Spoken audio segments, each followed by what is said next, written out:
So thank you for attending the Building with Authenticity webinar. So this is the first in this series where we are going to be talking about how to grow your business while still being authentic without being fake or salesy. So this covers a range of topics around social media, marketing, AI tools, things of that nature.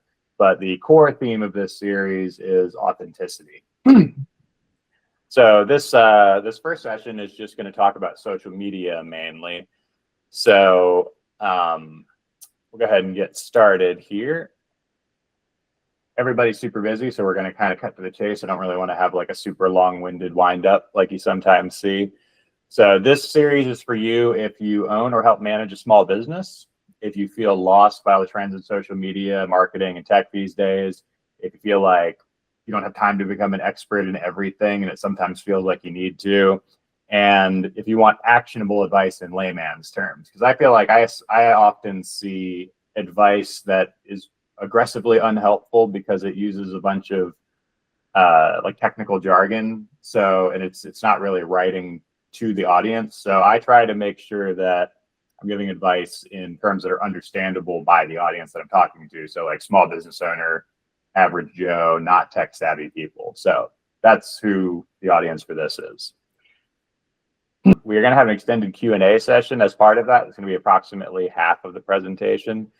So if you have questions about social media or related topics, feel free to post them in the chat like now or at any time during the presentation, or save them at the end. You can also ask on your microphone at the end. Don't be shy about asking questions. There's no such thing as a stupid question. And the part of the point of this is for me to answer questions from the community. So this is to cater to you as a small business owner. So like this is a resource for you. So any questions you have, throw them at me. My name is Salem Shepard. I use she, her pronouns. I am the founder of Mountaineer Studio. I am a social media witch for hire, a tech sorceress, and an authenticity advocate. I'm here to be a friendly resource that you can turn to when you need help if you're a small business owner. So topic number one for session number one, do I really need to post on social media for my business? So the question that a lot of people have around this is, why social media instead of regular advertising? I actually used to think this way myself. Shouldn't I just pay for ads instead of doing this kind of roundabout process of spending a bunch of time creating social media content to kind of like roundabout create an organic connection and then hope that turns into customers? Wouldn't it be simpler to just like throw up a bunch of ads and just kind of cut to the chase? So it's a very understandable train of thought. The problem with it is that, and this is sort of the general understanding in the marketing profession. If you talk to, if you're listening to this, you probably talked to marketing companies and they probably told you, yeah, you can't get any results without like a $2,000 or $3,000 or $5,000 budget. So that unfortunately is true in like the digital advertising world. It's really hard to accomplish anything without like a large budget. And to many small businesses, it's really just out of reach. Like, you know, you might be like, okay, if I pay $3K a year, or excuse me, $3K a month, that's like $30,000 a year. Am I going to spend that on ads when I could hire like a full employee for that amount? Like, that's crazy. So the next logical question is, can't I just advertise at a small scale with a small budget? Like, I don't need that many customers. Can I just spend like $300 instead of $3,000 and just get 10% as many customers? Not really. No, it's kind of a scenario where there's like a minimum of that multiple $1,000 figure you need to put into any of the big advertising platforms to really get any results whatsoever. And you're probably thinking that's not fair. And you're correct. It's not fair. I actually found it very frustrating myself. I spent a lot of money, wasted a lot of money to get that information. So the problem with it is this. Big tech is made for big business. Advertising platforms are not meant for small businesses. You can use them, but they're not built for you. And the companies that run them, like Google and Facebook, they do not care about small businesses like at all. They're not trying to cater to you. They want the big fish. They want customers with big budgets and deep pockets, and customers who have their own tech people to manage all the fiddly details. So like to Google, having a small business customer who has like a teeny tiny budget and requires a lot more help because they don't have their own in-house marketing and tech staff, those type of customers are really a liability to big platforms like Google and Facebook, because why would they want to manage 10,000 $100 customers when they could manage $1 million customer, you know? I don't agree with that perspective, but that is the perspective with which those large platforms operate. So they don't really find small customers attractive, and the platforms are absolutely not built for them. The platforms are built for big companies with marketing and tech people like on staff who can handle all of the fiddly details and who can, you know, throw $1 million or $10 million into one ad campaign at once. So that could be frustrating, right? Why won't they take my money? I want to give you my money. Why won't you take it? So, like I said, you can engage with these advertising platforms. I've done it myself. I've done it for customers. It really never works out. You can go on Google Ads or Facebook and run like a $500 ad or $500 a month advertising, and you will technically get some results. The thing is, when you're at that low price tier, you are on the bottom of you're at the bottom of the barrel when it comes to like what traffic they're sending you. So you might just be getting a lot of bots. When you're operating at that budget level, you might get a bunch of traffic. Like you might get impressions on your ads, but then you look at them and when you actually dig into the analytics, it's from like India, China. They're probably just bots, to be honest. Or I was doing a Google ad campaign for a client, and we found that when we had a really low budget on the ads, we would get a lot of people calling us who or not calling us, but a lot of people clicking on the ads who we would later end up contacting if they submitted their information, and they would say that they clicked on the ad by accident. So it's really just low quality traffic when you have a low budget. Excuse me. So the reason for that is essentially because all advertising platforms work on an auction system. So there's a limited amount of space, there's a limited amount of real estate, and in pretty much every scenario, you are bidding dollar for dollar for that space with like big corporations. So for example, I have a client who's a construction company. We were trying to run ads for them, and you're actually able to go in there and see who your competitors are in the advertising space auctions. And we were bidding against Angie's List, which is a huge company. So we have small local company bidding dollar for dollar with giant corporation. So though that the real estate of advertising, of that type of advertising, is just dominated by big corporations because they have deeper pockets, and they, you know, have more design and tech people, and they just have all the resources they need to get more bang for their buck out of it. I saw in the chat here, Tracy said that aligns with her experience as well, that you get low quality traffic that never converts. So the other thing is, in addition to the whole budget thing, the other reason that it's very difficult for small businesses to use these ad platforms is if you've ever gone on them, like you've ever gone on Google ads or Facebook ads, they are not user friendly. They're like, you go on there and it is a wall of like industry jargon and like acronyms. You don't know what they mean. You don't know where to click to do the thing you want. They're very like complex. Like, I'm a tech person and I found them very challenging to use. And I don't frequently struggle, you know, using a new platform or using a new software, but they are not meant to be easy to use. They are made for marketing professionals who are extremely well versed in that stuff. So I don't think your average small business owner would even honestly be able to successfully set up an ad campaign on that. And Google's not going to do it for you, or Facebook, or, you know, what have you. Excuse me. Let's see. I think I covered everything here. They want the big fish, limited real estate. Oops, I should click over here, actually. So since this digital advertising, traditional advertising space is kind of locked out for most small business owners who don't have the budget for that or the inclination to be able to deal with it, social media, the focus on social media that you see from businesses is mainly because of that, because of the landscape around the traditional advertising platforms, because social media is the alternative to that as a way to increase your visibility.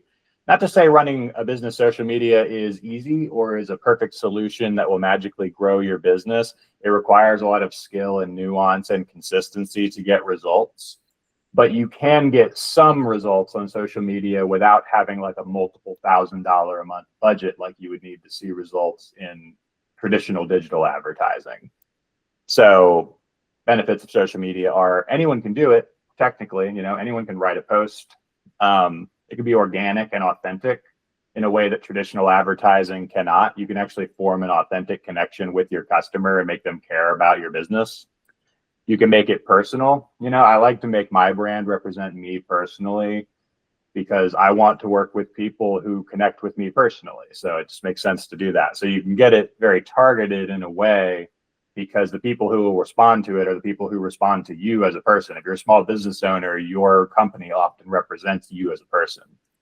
And the main benefit of social media is that you can, with a relatively small budget or an investment of time, you can get some results with a small budget, which is basically impossible with traditional advertising. So one possible exception to this is something you don't really see talked about a whole lot, because I think most marketing companies really focus on digital methods because you just don't have to worry about, shipping around physical objects or going to physical places. Is a lot more scalable to work in a digital space. But direct mail advertising and billboards are a possible exception to all the factors that we discussed about digital marketing. There are some downsides because now you're talking about physically sending out objects in the mail or what have you. Excuse me. But it can be effective. Direct mail advertising is actually still fairly popular and statistically delivers very good results. You still have to do a lot of design. You still have to figure out like who you're mailing to. Like there's a lot of logistical elements that you still have to figure out. There is still a minimum budget you have to be in to get effective results. Like you can't spend $50 on mail advertisement and expect to get results. Anything much under like $1,000 a month consistently, you're probably not going to see that much results, even with direct mail advertising. But you can certainly get results for cheaper than you can with digital advertising. Of course, there are some downsides to it. Digital advertising gives you the ability there's a lot of data you can collect and metrics about like who's going to your website and how often and what platform they came from and whatnot. That's a lot harder to measure with direct mail advertising, although there are some ways to do it, like using UTM codes, QR codes, for example. But I don't want to go off on a tangent about that. But so direct mail and billboards are still potentially very viable methods of advertising. Neither of them is really like a magic bullet, though. There's a lot of reasons that it's more attractive to focus on social media rather than either one of those avenues. Although I am somewhat of a proponent of direct mail advertising myself, but you have to have a bigger budget to do that successfully than you do social media, but it can deliver good results.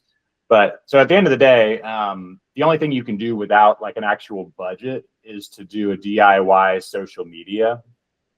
Oh, no, sorry. Another thing I wanted to mention is that the success of direct mail advertising depends heavily on what business you're in. If you're like a home related business, for example, like construction or painter or something, you might have good results with it. Something that's really far out of that realm might be a lot harder. Real estate agents can be very successful with direct mail. I see Maria said in the chat here that she had good results from direct mail in the past. Which I've done a few direct mail campaigns myself, and it can be hard to track and say, yes, this customer definitely came from direct mail. But I will say, when I have done direct mail campaigns for one of my clients, we consistently see a spike in his website traffic every time we send out a batch of flyers. So, there's something to it, because it's at least it's not a bot who's seeing your ad, right? It's a real person getting a flyer in the mail. Most people are just going to throw it away without looking at it, but at least it's like a physical object that exists out there in the world. Let's see, did I cover everything on this slide? So yeah, sorry, but core point of this slide was, while those methods do work, they do still require a decent budget. The reason that a lot of small businesses look to social media is because it is the only method of advertising your business that you can do without a budget. Although you do have to expend your time to do it. But even if you were to assign a value to your time and compare it, social media is really the most bang for your buck in terms of how you're spending your money or your time. So let's go back to talking about social media, because that was kind of the core point. I just wanted to address a common question I would see, or I would hear from small businesses, because I used to think that way. I used to be like, well, why would you spend much time posting on social media? Like, wouldn't it be a better use of time to just like throw some ads up? But the reason is because of the relative cost of doing that, and all the things we just discussed. So I hope that was a helpful explanation. Again, it does seem pretty unfair the way the landscape of the digital advertising industry works. It's not really meant to be fair. It's, whoever has the deepest pockets wins, unfortunately. So going back to the original question, do you need to post on social media for your business? You don't technically need to, no, but if traditional advertising is out of your reach, it's kind of one of the only viable alternatives that is scalable, has a large reach, can be targeted to your audience, can give you like digital analytics tracking that is often lacking in physical mailing campaigns. The thing I often see with small business owners, like, very, very small businesses like mine, is it basically comes down to, are you going to spend your time going to physical in-person networking events, which can be very draining socially? Although it is, that's always a great way of promoting yourself, but you can only do so much of it. You can always post more on social media. You can't necessarily always go to more networking events. So that's, one of the reasons that I personally use social media a lot, is because it's a way to broadcast and be visible that doesn't require me to actually like physically dress up and go downtown and, physically talk to people. I'm like a little bit of an introvert at heart, so it can be kind of draining. So at the end of the day, it's a question of resource allocation. You only have so much time, you only have so much money. Social media can, when done properly, is an efficient way to spend your time and money to increase the visibility of your business in a way that's scalable. And that is why people use social media for business. So, do you really need to post on social media for your business? Yes, most likely. It does depend on the business. There's, if you're like a niche B2B type of business, it might not be the best way to spend your time. If you're a B2C business that serves like, average consumers, the type of people who are on social media, then yeah, it makes sense to do social media. Almost every business is going to want to have some social media presence. If you have a complete lack of social media presence, it can be taken as a signal from people that your business is no longer active. So you want to have something. The level of benefit you get from social media depends on, as I said, the nature of your business, your target customer. Is your target customer active on social media? What platforms are they on? You want to make sure you're on the same one. Let's see here. And then the other factor is quality and consistency, which we will talk about more in the next slide. Let's see. Yeah, I think I did end up repeating myself a little bit. Discuss is the main option. Yeah, sorry about that. I ended up making a little bit of a redundant slide. The main thing I want to cover on this slide that I did not already discuss is that social media has the benefit of allowing you to create an authentic connection with your audience, it's kind of unique in that respect because traditional advertising usually does not allow that, but you can actually make like a very personal connection on social media. So the benefits of social media are really about visibility, authenticity, and sustainability. So the next question being, how much do you need to post? If you do need to be on social media, how much? Do you just need to post once in a while? Do you need to be posting every day? So the way I see it, there's two levels of social media presence. There's one that's kind of the bare minimum where you're just being present on social media. You have an active page that has some level of activity. That's so if somebody is looking up your business, they don't see a completely blank page, or they don't see that you haven't posted in like 3 years and then go like, oh my God, maybe they're out of business.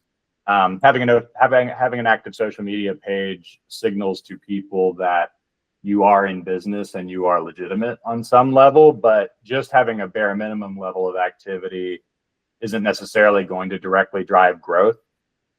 So the other option is when you're actually building an audience on the platform. So where you are actually crafting content that will create authentic engagement. So that's not just advertising, but it's forming a personal connection with your audience. So they really have a reason to think about you instead of your competitors. So the most common ways of doing that are by being funny or educational. This is called content marketing, and that's actually a big focus for me personally. It's also sometimes called authority marketing in some cases. That's maybe a subcategory of content marketing, but the idea being that you are establishing yourself as a presence, putting out content that people actually want to engage with. So not just putting out like, hey, we're ABC Flooring Company and we do flooring in Dayton. Give us a call if you want flooring. That's essentially just a billboard on social media. Content marketing would be like, in that example, if you are putting out educational content about like, hey, do you need to have your floors replaced? Here are some tips about how to know when you need your floors replaced. Here are some tips about how to care for your floors, like putting out content that on some level people want to engage with. So content marketing is really what you want to do if you actually want to use social media to help grow your business. So what it comes down to here is if you can do content marketing, it's one of the most effective ways to promote your business in an authentic way online. And you don't have to be fake or salesy. Ideally, you won't be. You want to be authentic and create that kind of personal connection with your customers. And ideally, if you do that correctly, your customers will want to support you because you're supporting them by putting out, for example, educational materials that are of benefit to them. You're making them feel like you've given them something, so now they want to support you back. So the question really comes down to, do you have the time and the skill to do content marketing with quality and consistency? You don't have to be like a master writer or like an amazing artist. There's a lot of resources out there like design templates, or tools like Canva, or I'm sure there's various other like social media graphic. Oh, so yeah, you don't need to have like amazing, professional design skills to create good social media content. You do want to hit a good level of standard quality, but it doesn't necessarily need to be like super high end of anything, especially when it comes to writing. I think a lot of people really respond to an authentic voice. As long as you have good formatting, as long as you're presenting yourself in a professional way. I think most people can at least learn to be able to produce good social media content themselves, but it does help if you are able to hire or use an external company that can help you with like design and writing or like producing videos, for example. So I do want to emphasize that the quality and the details matter. Putting out low quality content can do more harm than good. So if you don't have the resources to do it yourself, or more likely if you don't have the time to do it yourself, it can be good to consider having an outside company handling it.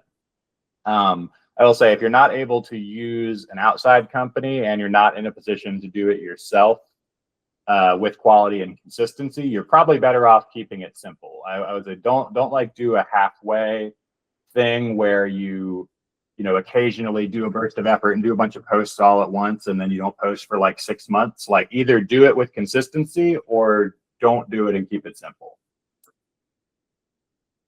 So at the end of the day, just kind of summing up this section, any social media presence is better than none. There's kind of a bare minimum of just like making yourself visible so your business looks legitimate and active. If you can do content marketing, it can be a growth engine for your business. If you don't have the resources to do that properly, it's probably better to keep it simple. I would say every business should have at least basic activity on their social profile, unless you're like a super niche B2B thing where where you don't really have a broad audience. Like if you're that type of business, you might not need an active social profile. But if you're like a typical B2C business or something that's like a fairly broad audience B2B, then you should definitely have it. If you don't have the means to invest significant time or money into a social strategy, you should keep it simple. Although keeping it simple will not necessarily drive growth. I just wanted to emphasize that you don't want to be flailing around kind of like randomly posting. Like you want to have a consistent, solid strategy with consistent quality. So if you're going to put a lot of effort into it, just make sure you have a strategy and you're not kind of firing blindly. And the main thing I want to emphasize here is that there is a ton of data and educational resources out there for your benefit. Like you don't have to figure it out from scratch. You don't have to reinvent the wheel. You can find a bunch of, like use Canva, which is a design program. It's very user-friendly. There's any number of templates in there. You can find any number of articles outlining like different types of post content to make or templates for writing posts. Not to say they should be fake or you should just post a raw template, but it just at least gives you a structure or a guideline to put your own voice onto. Like, it might be like, okay, every Monday you're going to post something about like an experience you had with a customer that reminded you about why you're in business and why you do the thing that you do. Or every Thursday you're going to post like a selfie video where you talk about X, Y, and Z. But core point there just being, you don't have to reinvent the wheel. Use the resources that are out there. Go, find articles, find templates. I mean, you can even go look at your competitors' social media. Well, not necessarily your direct competitors, but look at the social media pages of other companies that do what you do, and look at what they're doing. I'm not saying steal their content, obviously. Just you can use it as like, oh, they post like this kind of stuff and this kind of stuff, and they have like a structure. If they post like Monday, Wednesday, Friday, like you can learn from that. Also, as one small note, every platform has its own sort of timing cadence for like when it's most active. So like so LinkedIn, for example, people tend to be most active in the morning, at lunchtime, and then sometimes in the evening, but not on the weekend. But more people are on Facebook on the weekend, for example. So like different platforms kind of have different timing structures. Final thoughts on this topic. The thing that I most often see is businesses will put their growth plan, their advertising, their social media, just kind of eternally on the back burner, because it's really easy to be intimidated by putting yourself out there, by wanting to invest the time or money into something that's fundamentally a long-term strategy. Like there's almost no type of advertising where you're going to see immediate results. It's almost always a long-term game, because growth fundamentally is a long-term game. But I try to emphasize to people, you don't want to be that person. You don't want to wake up, after being in business for 40 years and realize that you've been putting it off for 40 years to finally grow your business the way you want to. You don't want to wake up 20 years from now and go like, oh man, I really wish I had started growing my business like 20 years ago. So you might not succeed at your first attempt at promotion or growth. It might take a while, if you start doing your social media presence for your business, it might take a while before you dial in what really gets good engagement and good impressions. But you can just, take kind of a scientific method approach, like try something. If it doesn't work, try something else. Just keep putting yourself out there. If you post good content with consistency, you very much can build a good audience online that can definitely drive the growth of your business. On the note of putting things off and wishing you had done things earlier, I've been running my business for almost 10 years, and I constantly kick myself that I didn't start thinking about growth and scalability earlier. We didn't really start having an active social media presence until like the last couple of years. It just used to be entirely word of mouth for me, which worked fine. But now I'm looking back going like, oh man, I really wish I had started doing this earlier. But it's never too late. There's no time like the present. Your future self will thank you, possibly while sipping margaritas on a beach, because you've grown your company to the point where you're now, wealthy and can retire. So, fingers crossed anyway. And final message, just a basic content strategy. This is, a very basic framework, but if you want to start formulating a strategy for your social media, you should definitely always have a strategy. Don't just be, firing blindly, flailing around with your strategy, but determine your core messaging. Like, what is the core message you want to say to your audience? Like, I like to talk about authenticity, being real, not being fake. What's the need of your customers that you're trying to get in touch with? Number 2, research what platform you should be on. Are your customers on Facebook? Are your customers on LinkedIn? My customers are on LinkedIn. And then the platform you're going to be using, what is the good posting cadence that gets the most engagement on that platform? What time of day should you be posting? How often should you be posting? If you're a home-based business, you might do well to post on Nextdoor, but on Nextdoor, you should not post as often as a business, because it's a very personal, human-centric platform, and people, don't want to be spammed on there. Number 3, find or build a set of core templates. I was talking a little bit about this on the previous slide, but you don't have to reinvent the wheel. You can find a core set of thematic or graphical templates you can use to make a wide range of content easily. I really can't recommend the program Canva enough. You can use it for free. There's a premium version. The premium version just gets you access to a lot of templates and assets and stuff. It's pretty cheap though. I think it's $5 or $10 or $15 a month or something. But don't reinvent the wheel. Just find some nice templates, find some articles, find some data that talks about different ways of structuring a post or a posting strategy, or infographics, or even videos. And number 4, be high quality, be consistent, do engagement. That means if somebody comments on your post, you should comment back to them. Makes your numbers go up, makes you higher ranked in the algorithm. All of these small interactions add up, and it's going to be a long game. It's not going to be oh, I posted 3 times on social media last week. Why didn't I get a bunch of customers already? It's going to take a while, and it's going to take consistency, and you won't always be able to make a direct correlation or direct cause and effect of oh, I posted last week, so now I have more customers. It's sort of an organic networking effect of just boosting your visibility in general. Yeah, so sorry, I got trailed off there, but so a little bit about me. So my company, Mountaineer Studio, we do social media management. We do social media coaching if you want to do it yourself, but you want some pointers. We do marketing and branding consulting. We do website design, general tech consulting, and custom software development, custom software development used to be my main focus, but we're more focused on creative services these days, but we do still take software development contracts. So we aim to be the affordable, friendly, authentic option as a local social media management provider. We can manage your social media with content marketing starting at $500 a month.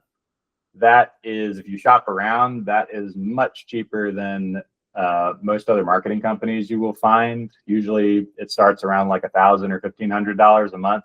We're specifically setting out to be the affordable option. And then we also offer social media coaching sessions for $125. That's just basically I spend an hour answering all of your questions and help you build a solid strategy for handling the social media yourself. And that's the end of the presentation. So now here, basically for as long as people still have questions, we're just going to do a Q&A. So if you have any, I'm going to scroll through the chat here because I imagine some people posted questions, but yeah, if you have any questions, feel free to chime in on your microphone or type in the chat. Let's see. So Maria had asked, do you feel there are certain social media platforms that are more beneficial than others? I'm guessing it depends on the business, like LinkedIn versus Instagram versus Facebook. So yeah, it's pretty much like you said, it depends on the business. LinkedIn is primarily good for B2B businesses, or although it can also be beneficial if you are sort of like a high dollar business, like if your products are something that are expensive and therefore cater to higher income individuals. LinkedIn tends to be more beneficial, or excuse me, LinkedIn's audience is more high income individuals because it tends to be like business professionals and people who are, further along in their career. Facebook is kind of all over the place, although a lot of Facebook traffic is like, there's a very strong contingent of seniors, and then also you get a lot of like stay-at-home moms and stuff like that who spend a lot of time on Facebook. Instagram leans strongly to a female audience, not exclusively, but it leans that way. Instagram's like a bit younger. It's like a 15 to 35 is like the average user.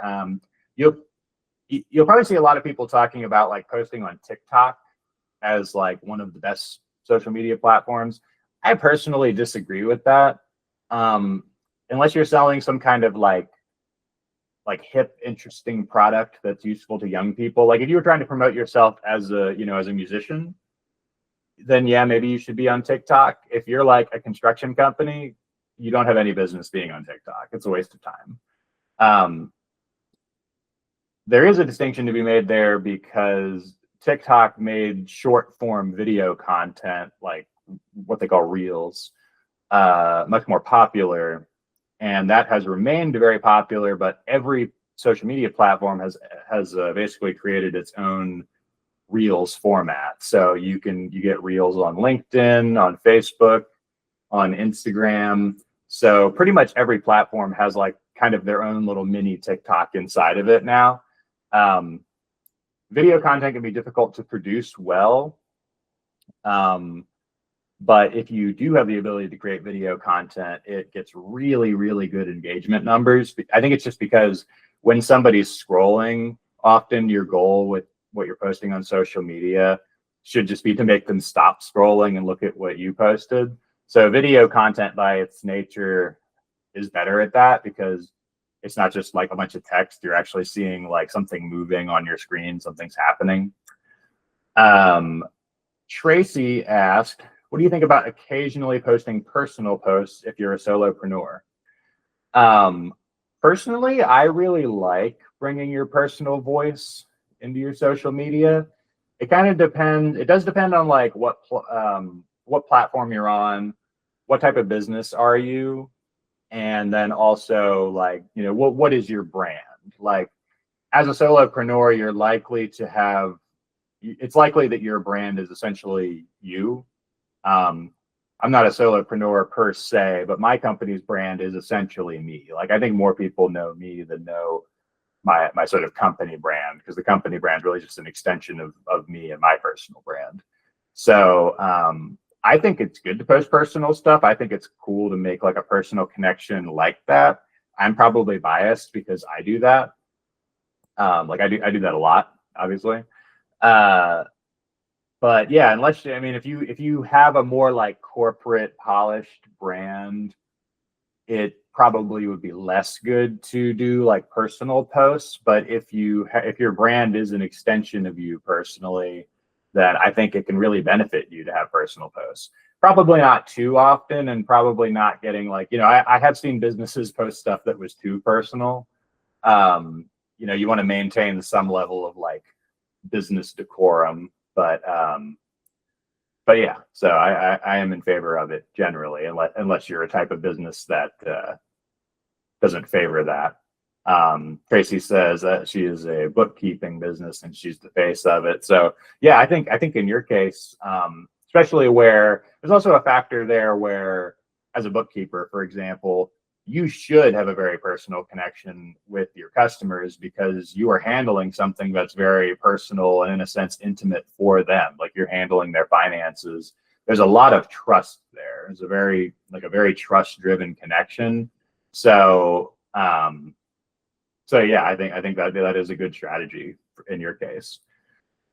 Any other questions? Justin, William, anything you want to chime in with? Salem, this was awesome. I honestly, so much of this is new to me. Like, I just kind of need to digest it. I know I'm going to have questions. Yeah, this was fabulous. Thank you. Oh, thank you. I appreciate that. I'm going to post a recording of this too, and then obviously you're always welcome to like message me or email me or call me. Tracy asked, how many times per week should small businesses post? Is there a number that you've seen as most effective? Yeah, so the sweet spot is kind of like 3 to 5 times a week. It does depend on the platform. Like if you're on Nextdoor, which I mentioned earlier, you don't want to post too often, but Nextdoor is not really a business-oriented platform. But if you're on like one of the more mainstream ones like Facebook or LinkedIn, yeah, I would say at least 3 times a week. Ideally, post every weekday. If you're posting about business stuff, it's probably not going to be to your benefit to post on the weekend.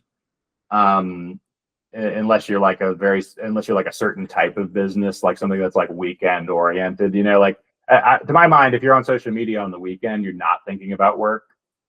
So posting during the week is usually better. So like I would say Monday, Tuesday, Wednesday, Thursday, Friday, ideally. Otherwise, maybe more like Monday, Wednesday, Friday. The days that you'll want to post might depend on the platform. Like I found that on LinkedIn, early Monday morning is not a time that many people are on LinkedIn, but early Tuesday morning they are, because early Monday morning everybody's like, oh, I gotta recover from the weekend, I gotta get all this stuff done, I'm starting off the work week, so people don't tend to be on LinkedIn during that time. But other mornings other than Monday they are, for example. So there's a lot of data out there around when are the best days and times to post on each platform. So that's another case where I would say, you use the data, like find the research. There's articles about it. There's hundreds of articles about it. So, but yeah, I hope I answered your question. I want to thank everybody for attending. This was our first Mountaineer webinar. I have hosted webinars in the past, but it was for like previous employers. So pardon me while we kind of work out the kinks here. But so we're probably going to have another webinar here in a few weeks where we are going to talk about, I believe we're going to talk about AI. And I know there's a lot of like hype around AI, and you see a lot of people being like, oh, you got to use it. You definitely got to use AI. So I'd like to have a more nuanced discussion about that, because I personally, even though I'm a tech person, I personally try to caution people about AI and like the risks of it. So if you're interested in having like a more nuanced discussion about should you use AI and what should you use it for, and what are the risks of using it, as opposed to all the voices saying use it for everything, then consider attending that webinar. I'll probably I'll be announcing that probably here in the next week or so. So cool. Well, I appreciate everybody's time. If there's not any last thoughts or questions, I'm probably going to go ahead and hop off. So everybody have a nice week and have a great Thanksgiving. And I'm sure I'll see some of you in the next few weeks here out at some event or other. So everybody have a nice day.